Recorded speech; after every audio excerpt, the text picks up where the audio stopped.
Good morning, afternoon, or evening, and welcome to the Hayseed night, where in our previous episode we were revealed a whole lot of stuff, including stuff about why Aina is the way she is, and now apparently Eka has some kind of a plan to set Aina free. And hopefully we'll get to hear about it. It's true that she's been a stranger in the world since the day she was born, or made, or whatever she was. It's true that she will never find others like her. But we are her people. We don't just love her, we worship her. She will never lack a friend again. So even if... when she comes back, you're just gonna take her from me all the same? You'll have your memories of her. I think that's more than you've ever had. Eka walked back towards their little cave. She carefully cradled Aina within her long, slender arms and set her against her chest. I'm going to hold on to her a little longer. What's your plan? Well, I'm heading back. Ada returned late that night, only accompanied by the light of the growing moon shining above him. He owed Zhao an apology or 10, and as proper an explanation as he could manage without bringing up an entire invasion.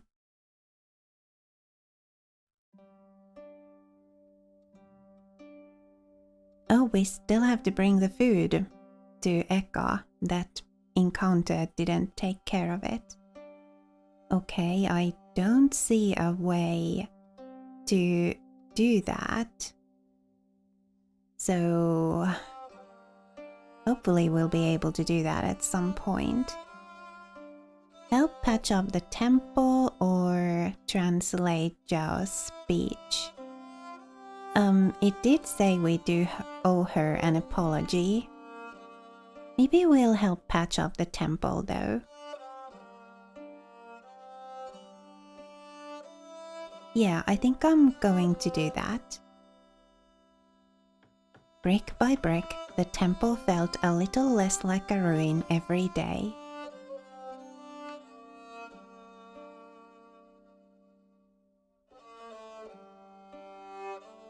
I don't see a way to bring the food to Eka. Maybe that's like a nighttime or evening thing. I do see a way to talk to Zhao though. So I'm picking that. Ada would most certainly never become a world-famous blacksmith at this rate, but at least he always found his tasks riveting. Yeah, I think we've seen this before. But this should be Hey, new. Zhao, come here for a sec. Zhao stood in front of Ada, confused. He motioned her a little closer yet. Once she was close enough, he put a blue fabric around her shoulders and then loosely pulled at the edges so they'd fall over her chest.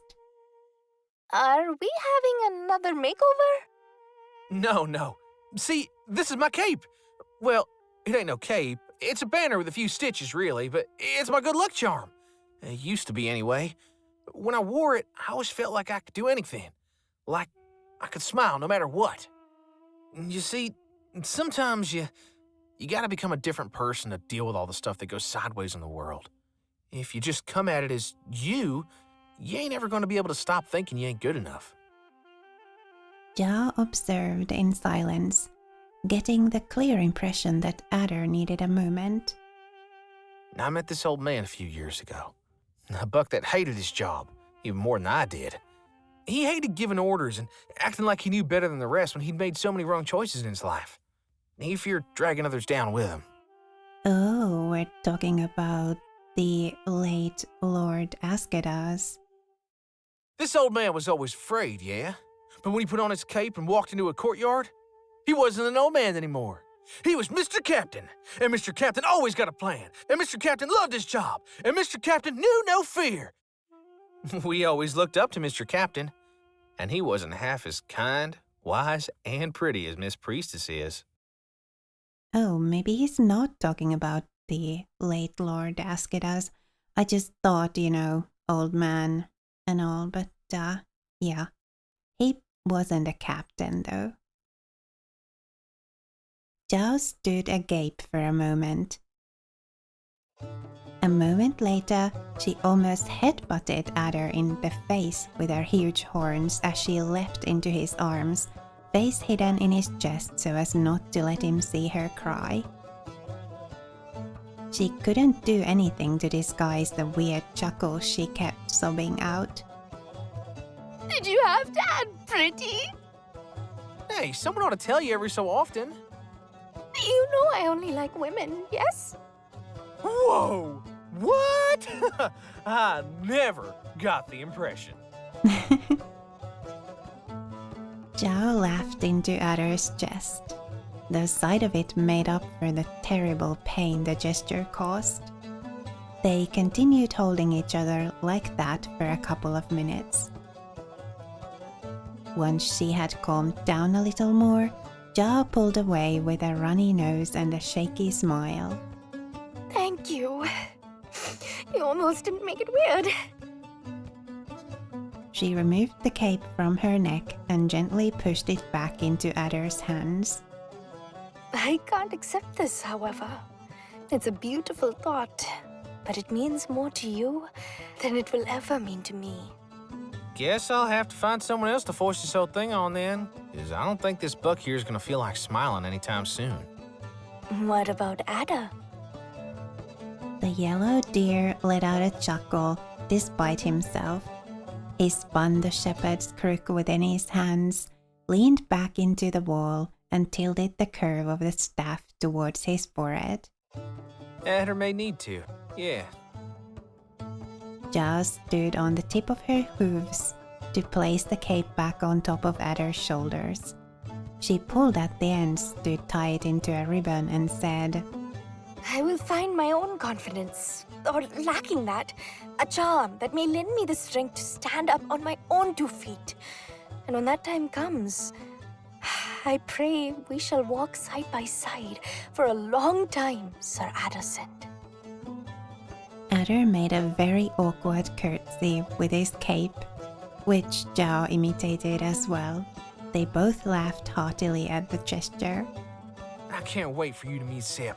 She's gonna love you. I'll do my best to make it so. Nah, you ain't even gotta try.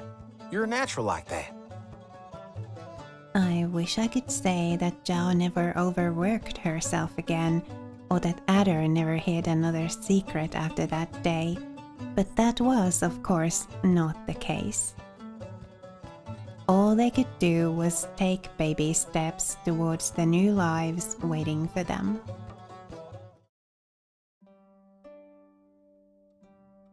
We still can't take the food to Eka. Maybe if we meet her in here again, I don't know. Time with Sep or patrol. Let's do the patrolling thing. Another uneventful night patrolling. I beg you, just a few more days. That's all I need. I can make them understand. Illigrab's in trouble. At dawn, this ends. Uh-oh. Illigrab gaped helplessly. As you wish, my king. Adder opened his eye in the middle of the night, hours before daybreak. The voices in his dream had quieted down at least, though far too late to get any rest. He propped himself up against the coal heap and looked around. His mouth felt dry and his head light. Pins and needles ran through his skin. There was something off about this darkness. It had a different texture than the nights before. Where were the crickets? They had fallen to the cold, as the clouds started their march back into the city. Somewhere in the great garden of Ahimai, locked away from the rest of the world, a sacred tree had just changed to its yellow dress. Bleak night was just about to start, and the change in seasons never failed to awaken old unwanted memories. Tales of an unlucky farmer whose life was ruined beyond repair. Adder, 2 years of unending nightmares in a city that didn't know his name. Nope, I'm going back to sleep. no, you're not. On your feet, soldier. Grab your helmet and meet me behind the library. We need to get moving. What? Wow, what? No, we're not. Moving where? What's going on? Illigrab fidgeted for a moment. The king has agreed to a parley on the matter of the Barhand Revolution. We won't have another chance like this. For real? Give me a moment. I'm gonna wake you. No. The spotlight is on you this time, boy. Say what? No, that don't sound like you, Illigrab. You're always saying I don't gotta speak over people. You want me to just speak for him now? I'm a deer, in case you hadn't noticed. And so I have to bring you. The king will not meet with anyone but one of yours. Not without a sword to their necks. Right, so bring someone else who won't end up getting his head cut all the same. You think I wouldn't have done that if I could? There's no one else, Addison! Would you rather I bring Burbeth instead? Or would you have me bring Zhao to the court? It was perfectly easy to picture Zhao walking up to the king, a well of good intentions, about to be bled dry. Lad, come on. I beg you. It's a very knightly situation, isn't it? Your one chance to spring forward and do what's right for the people you love. Isn't that what you wanted all along? You really think me being there is gonna change anything? It could change the world right now. I mean, let's do it. All right. Give me a moment to get dressed, and I'll be right there with you. Bless you, Adder. I knew I could count on you. The thousands of years since deer built temples with mud and straw and knew nothing of the secrets of iron, the great Alcazar of Heirloom had presided over the city in some form, looking over it from its own island, just yards away from the coast. Adder had seen the palace loom over the mists of dawn before. It made it seem like it was floating, and now he floated too. Adder had never expected to walk the royal pathway willingly and freely, to be afforded entrance with a mere, "He's with me," or "Let Sir Upperfield through." The city that had seemed so endless when he first set foot on the gate of Edase now seemed so simple under his feet. The sea roaring below the bridge, the palace standing proudly in front of him, the fires flaring up in towers above. Adder would never forget this sight. It would never grow old. But then again, seeing the route they were taking, neither would he. I need you on your best behavior now. You're about to meet the king. Kneel when I kneel. Whatever I say, don't look at me. And for the love of Baitatse and all the gods, don't say a single word out of turn. Adder grasped at the hem of his coat as door after door was pushed open before him. Marble halls, colonnades of splendor, intricate carvings on every single wall, deeper and deeper through the marbles, until, at last, they arrived at their destination. Green, green and yellow and red and every color of flower and fruit Adder could name, roaming freely around a vibrant garden perpetually kept in Dawnsoon inside. They were led ahead by rivers at the sides of the room, joining together in the center as a circular ponds surrounding the raised platform that crowned the room. 4 columns holding up the most important curtain in the entire world. And within it, a silhouette. My king. You perturb us yet again, Sith of Puntalos. There had better be a good reason. Yes, my king. I have brought a guest you may want to speak to. Want? Oh, we don't recall requesting anything of the sort. Do you presume to understand our own desires better than ourselves? No, my king. I am merely working according to my position. I am your humble peacemaker, and it is to further this peace that I bring another voice to you. So what you seek is to influence our decision, now that we made our intentions clear to you. How very arrogant of you, Illigrab. You bring nothing but shame upon your father's work. Adder was sure that he'd heard a deep sniff from the other side of the curtain. Ah, Hadir. You know well that the oath to our patron compels us. Your mansuetude betrays a cunning mind. And yet, is this truly a deer? Yes, you must be. But your scent... You've meddled so brazenly with gods and curses and... him. Why does he smell like Omagapseb? We saw the gods fall upon him. No, that's not all. How can it be? Scent? No.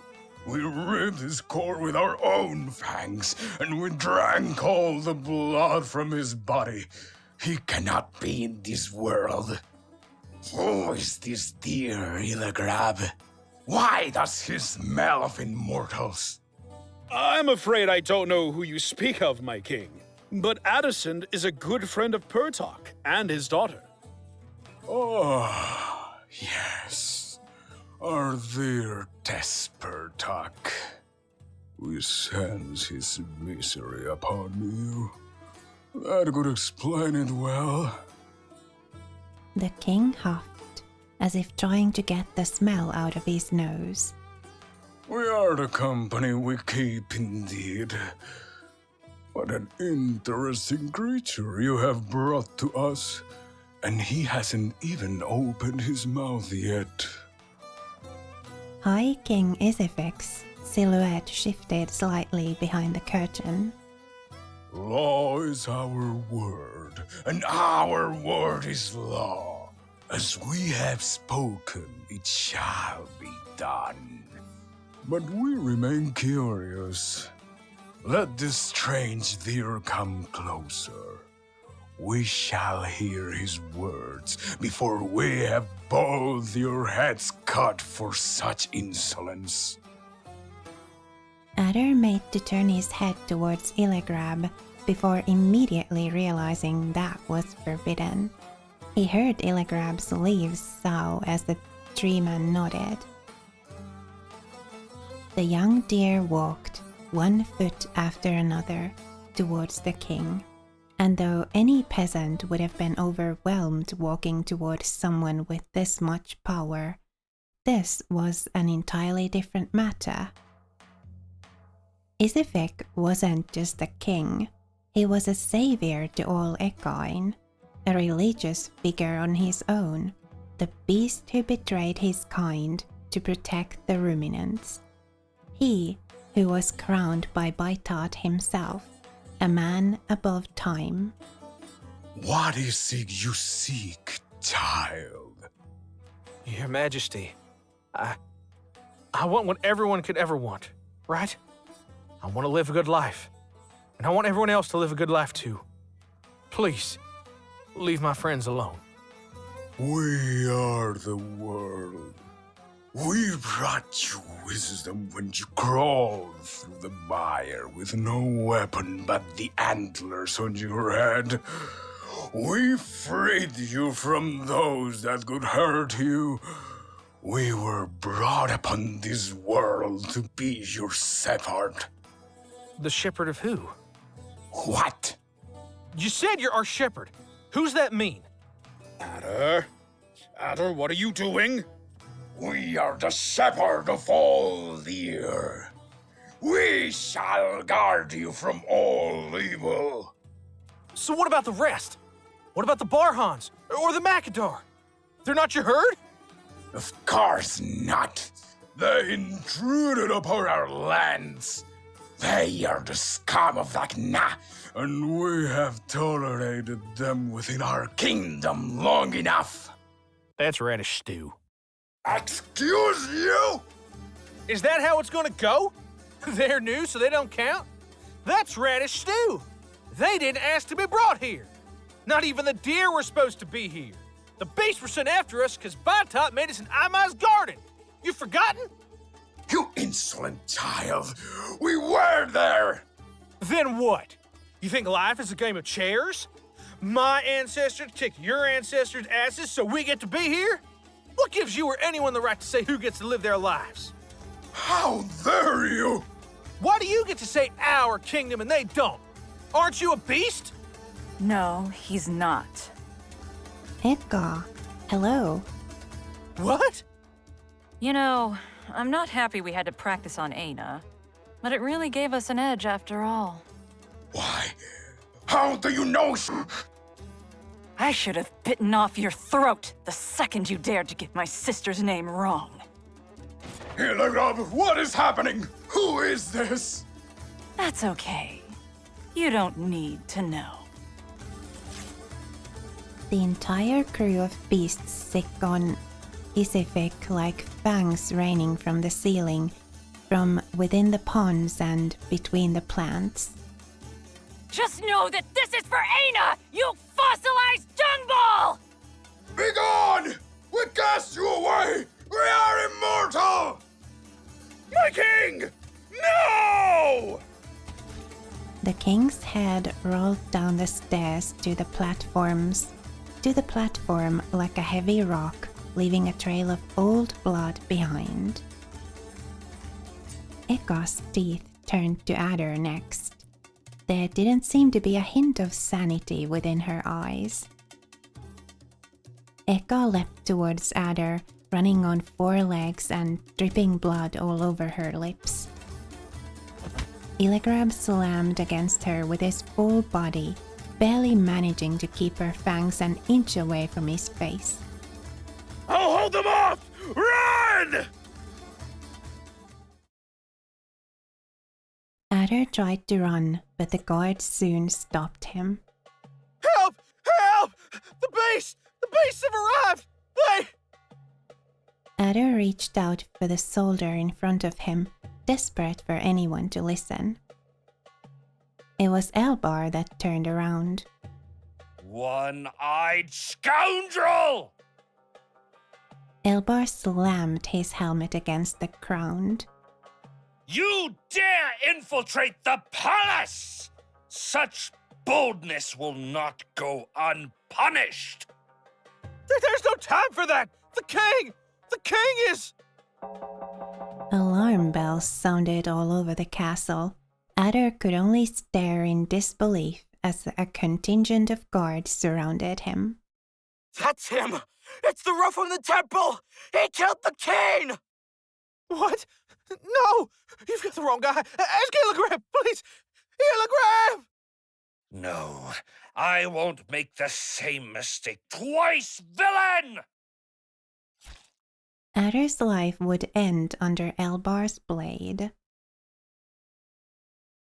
Oops. Hey, I know this isn't my story, but are you sure this is how it really went? I mean, Adder kind of died just now. It must be, right?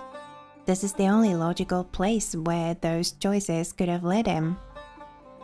So, I guess I made the wrong choices, huh? I'm sorry, Lynn. I wasn't around for this part, so I'm guessing just as much as you are. The memories you see are nothing but the result of years imagining what may have happened in my absence. I can't offer any certainty here. That's alright. I'm sure that Adder's decision could have led down an interesting path in another life. We need to think of a different way to make the story play out in a way that he'll survive, though. Yes. Let me think again. There's something Adder doesn't know, and he won't be able to reach this path until he finds out. Figure out who knows about carnivores in the temple map.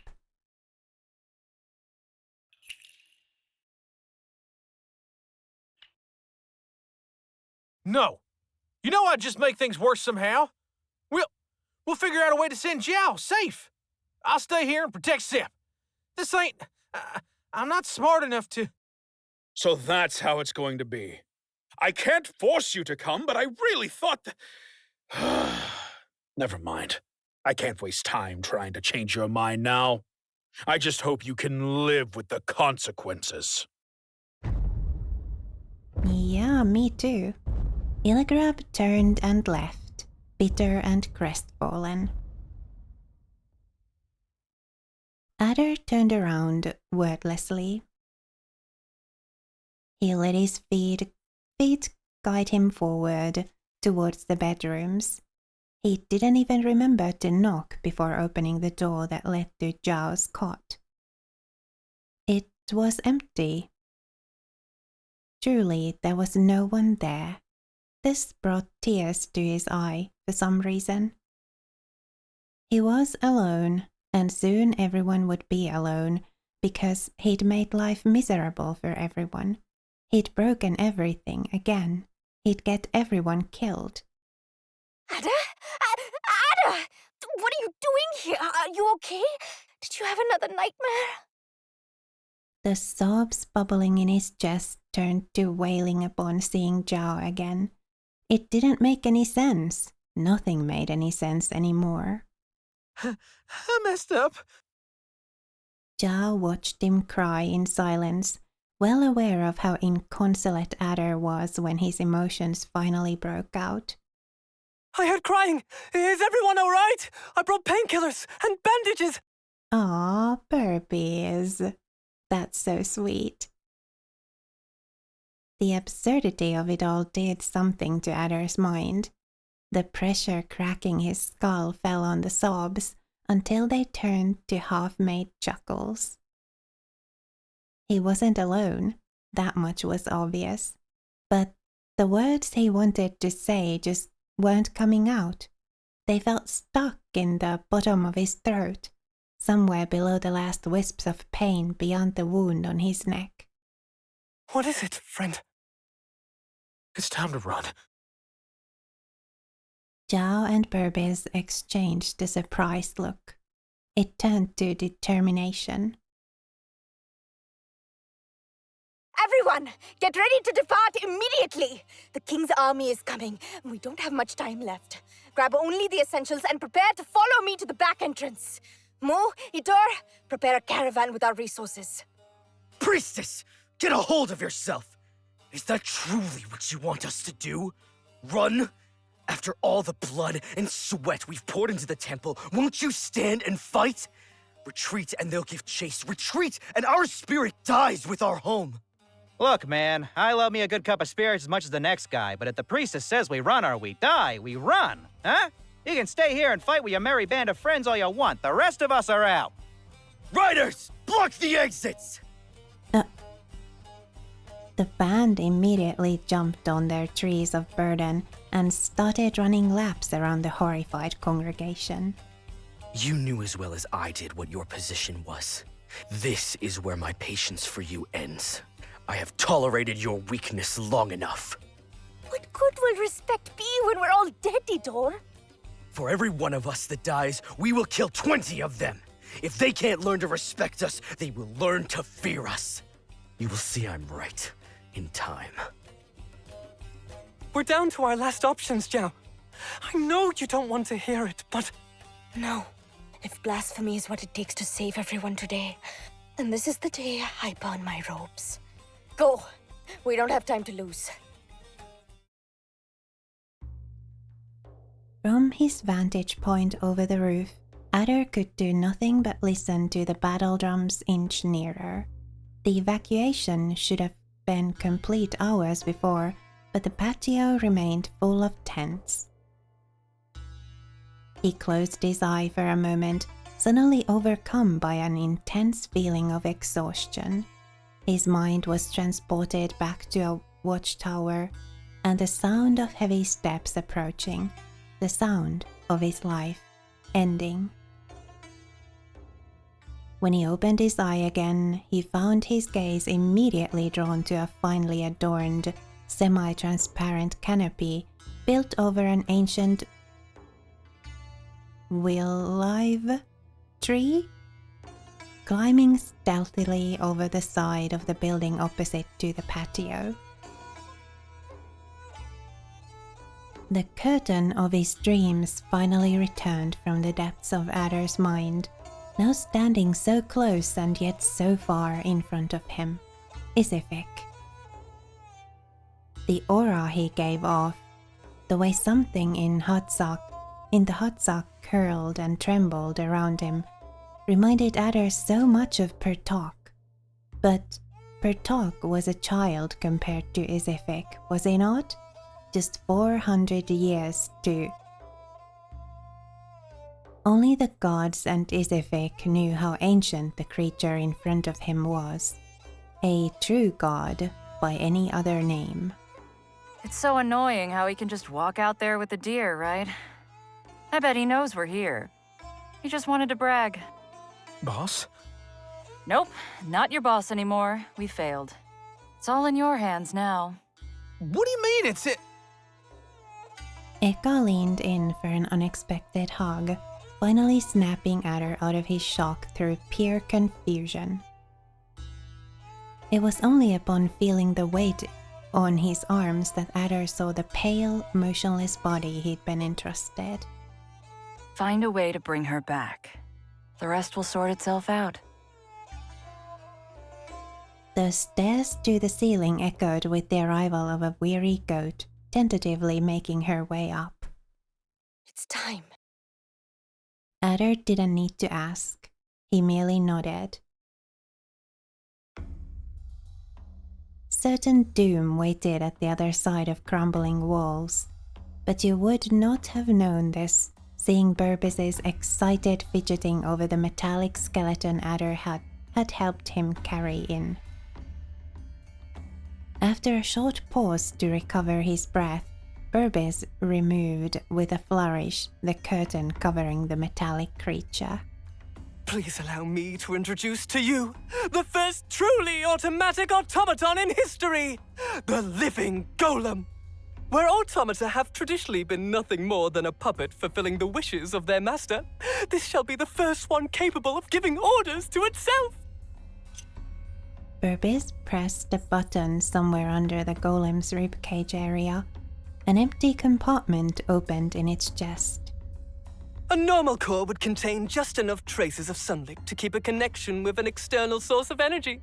But my invention should be capable of supplying enough energy to itself to allow the Jasif to conduct herself as she needs to.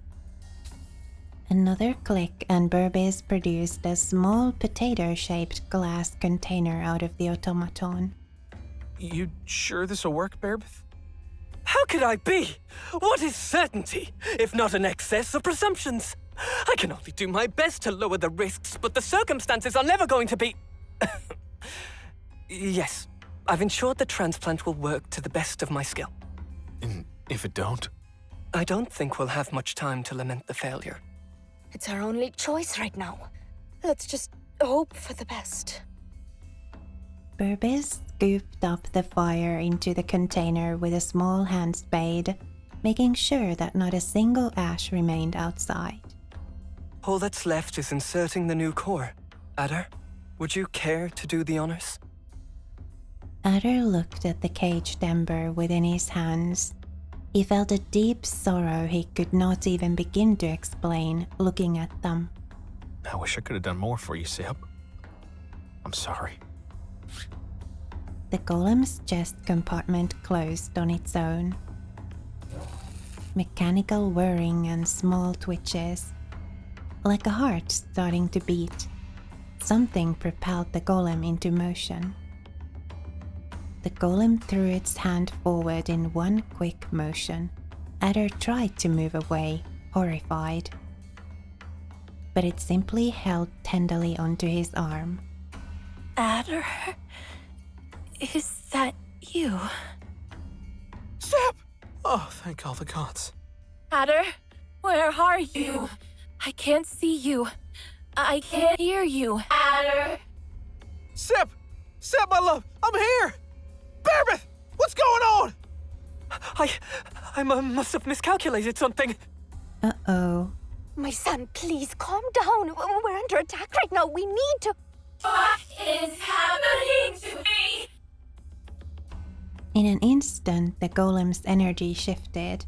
It barely felt like Sepp anymore.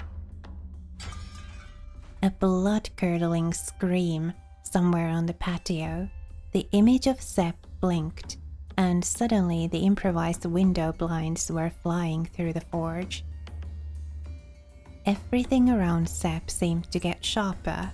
The air itself became heavy to the point it was near unbreathable, the feeling of alcohol about to combust. Sip, what are you? With the last trace of lucidity left in her, Sepp turned one claw towards Aina. A fire went right through her chest, her arm, and bursted out of both of their eyes. Get away from here! Now! With that, Sepp's golem exploded into a mass of shrapnel. Everyone leapt away from the explosion, but it didn't reach a single person in the forge. The remaining pieces of porcelain twisted and turned around a fireball of sorts. Sepp's soul flared in and out of existence, superimposed by the impression of a creature far larger than her. Adder had only seen such a being once before, in the sea. It was something that he could not start to name, but that he knew deep down, from the bottom of his heart. Danger. The star ahead of them moved its head up, aware of the effect it was causing. I can't make amends anymore, but I can atone at least. Reality seeped in and out of their world, leaving only after images in Adder's mind. He found himself unable to reply. Without another word, Sepp's form shifted into a comet ascending towards the roof. Outside, across the yard and beyond the gates, perched on the edge of an abandoned warehouse like a beast stalking its prey, an immortal monarch spoke with a voice deeper than a bottomless well. Surrender. We may be merciful yet. Mercy? Puh! Hirab, save me from your mercy, Isifik! I will sooner take everyone's lives myself than let them live under your grace! Foolish child, you think yourself bold for raising your blade against us when iron was our own gift. You rebel against your father, thinking yourself wise in your short age. Such race and ignorance you hold! You are as ants gazing upon a mountain. You can't even start to comprehend your position. And what is a mountain to an ant? We will tear you apart, pebble by pebble. We will break you until there is nothing left of you but dust. Riders, today we kill a god! Seb could hear it, somewhere deep in her soul, the prayers. Cornered on the patio, huddled among the clamoring and the screams, prayers, driven by fear, they called for their Joseph. And they all drew silent when they came face to face with her image, newly forged upon the fires of sun itself, all flame and porcelain. Is this everything you wanted? The Joseph rose over the temple and roared. It was a deafening sound. One Adder could have never imagined she was capable of making. I mean, she isn't only herself right now. I guess she's like the kind of sort of immortal soul of the Joseph, like all the Josephs ever. I am Joseph, and today the Voxerat rises again. The Joseph morphed again into a creature the likes of which the world had never seen before. All Adder could think as he saw the woman changing shapes in front of him, all flames and fangs and fear, was hunger. The guards ran immediately, leaving the king to the creature descending upon him. Deep inside the temple, in the tower watching over the scene, a wretched old man shook his head. Foolish child.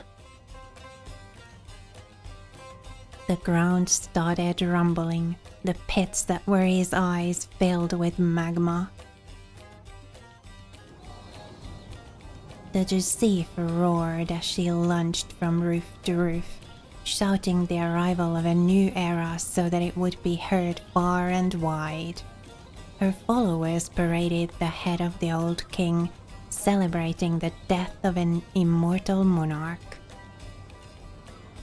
Dark grey hurricane clouds formed over the city, and under them the Joseph shone like a sun descended to Dakna. Lightning and thunder followed, and the people cheered along, thinking themselves safe. Another of the Joseph's power, surely. But the multitude grew silent when the clouds opened again. Every word died at the sight of a metallic hoof slowly falling from the sky, the very soul of which was the size of heirloom. Screams followed after. Bertok felt around the floor, trying to find his fallen cane. I upheld my end of the bargain. What have I done? This feels like... The end of the world.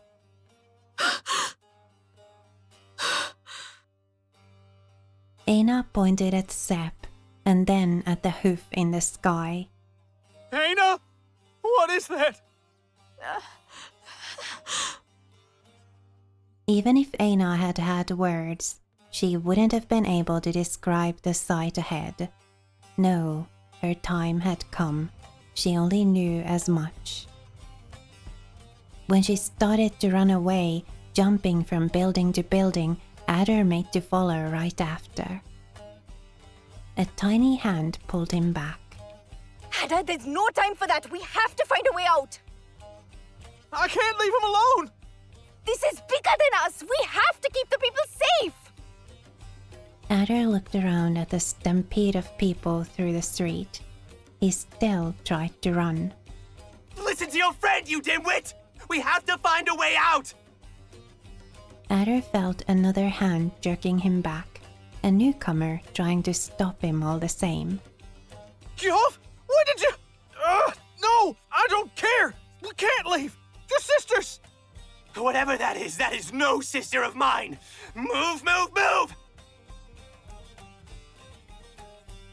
The Joseph leapt high into the skies, her light shining like a beacon across the steppes. A small sun rising from the ground, headed for the falling god. It's time to put an end to this. A nondescript shadow followed suit, ready to hammer down the final nail on an entire era. Bertok pointed the cane at himself. I will right my wrongs this time, daughter of Thar. A huge explosion in the sky interrupted. The fire that threatened to reign over the city started regressing back into place until the column of light flickered out of existence. The entire course of the Hadza had been shifted, and the shockwave could be felt all the way to Jansuray. You finished your preparations? Yeah, this should last us half a moon, I reckon. I can figure out the rest on the way to Ocean. The Western Limits? At this time of the year? You have the whole world in the palm of your hand, and yet you want us to freeze! You are sure of that you don't want to stay? We welcome you travel as long how you want with us. I really appreciate it, but you know, it's just one of those things I've been wondering for a while. Like, what are we even doing here anymore? You know? I know what I'm doing here. I don't. You could always use my ransom letter. At a discount, of course. Merely a trifle compared to the price you could fetch for his head. No. He have a better lastly. Always is good to have a doctor with us. I hope y'all find whatever it was y'all were looking for. The Joseph. Right, the Yusif. The deer and the goat felt silent, or shouldn't that be fell silent? All of a sudden, Adder took a hand to his chest and jaw to her face. Anyway, I should go get changed before I leave. Ain't no telling who's gonna recognize this crook on the road. Adder walked into the darkness of his tent, feeling around for his helmet. His hand landed on the tip of a very long snout instead. Hey, pup. Captain! You ought to think twice about giving Ruminants that kind of scare. We got delicate hearts, you know. To what do I owe the honor? I thought we should share a last toast before you leave. To us. Eka stretched out her hand, revealing a metallic tankard filled to the brim with the usual foamy stuff. While Adder snuck his snout into the metal cup daringly, set on finding out what the hay was inside, Eka leaned closer to his face. We've accomplished our mission at last. And we could not have done it without you. Does this mean y'all are done with that whole invasion thing? Oh, yeah. There's no point wandering about now that Isafik's gone. Those supply lines won't keep themselves filled after all. Not if we want to keep our side of the deal. Great! I mean, oh man. So it's goodbye then. Dang. I've had a wonderful time with the pack, but all things gotta come to an end, right? Adder. Do they? I was hoping you'd be available for a more stable position. Eka dragged a soft claw over Adder's helmet. A little clam told me about that whole night business of yours. I have to admit that the pieces started coming together really fast after that, you know. You don't just want power. You want to commit that power to someone. I respect that. I can't make you a knight exactly, but I can always make space for you in my crew, Lieutenant Bones. Don't tell Whelp I promoted you first. Thank you, Captain. Don't get so sweet with me now, or I'll have to gobble you up. Eka flicked her tongue against Adder's snout. Catch you when I catch you, Bones. Take care of my sister until then. Okay. So, things took a turn the end of the world was interrupted and suddenly these people are all on the road to somewhere. I guess maybe hopefully we'll find out more about what exactly they're doing. I mean, are they just fleeing or like looking for a new home, or are they on like a mission of some kind? Well, I mean, maybe we'll find out in the next episode. But yeah, things certainly took a turn. So right, for now, thank you so much for watching and spending a little of your time with me here today. It was lovely to have you. Please remember to be kind to yourself.